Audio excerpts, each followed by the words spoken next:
Comme si vendre son propre enfant à un homme de rituel ne suffisait pas, l'homme qui avait acheté ses 2 enfants voulait aller encore plus loin. Il a même payé davantage pour qu'un autre fasse disparaître celui qui avait par hasard vu la scène où elle vendait son bébé au général Raphaël. Les voisins ont découvert que cet homme avait disparu sans savoir ce qui lui était arrivé. Le mari d'Anna a pleuré comme une femme après la disparition de leur 2e enfant, sans savoir qu'il vivait avec un démon vide, dévoré par l'argent. Et Marlon était toujours en prison, cet homme qu'on accusait à tort d'avoir volé les enfants d'Anna. En réalité, la vraie sorcière, c'était elle. Mais le policier qui avait arrêté Marlon fit un rêve. Dans ce rêve, il vit 2 bébés pleurer. Et plus étrange encore, il vit aussi Marlon pleurer avec eux. À son réveil, il ne comprenait pas ce rêve. Un rêve où un prisonnier et 2 bébés pleuraient ensemble. Pendant ce temps, Anna achetait des bagues en or, des montres en or, des bijoux en or, même pour son mari. De retour à la maison, son mari, le cœur brisé, commença à la questionner. « D'où vient tout cet argent pour l'or ?»« Mon beau mari, le plus bel homme du monde, notre commerce a très bien marché ce mois-ci.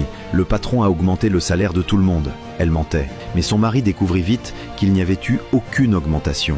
Il commença à la soupçonner, sans encore être certain. Pourtant, Anna avait encore besoin d'argent, jamais assez d'argent. Et pour avoir de l'argent, il lui fallait des enfants. Pour vendre un enfant, il fallait d'abord en avoir un. Et pour être enceinte, il fallait 9 mois. Alors elle dit à son mari, « Qu'attendons-nous ? Faisons un autre enfant. On ne peut pas abandonner juste parce que 2 enfants ont disparu. » Son mari voulait prendre son temps, résoudre leurs problèmes de couple d'abord. Mais Anna insistait sans cesse, ce qui rendait son mari encore plus méfiant. « Pourquoi me presses-tu autant ?» Mais Anna ne pouvait plus attendre.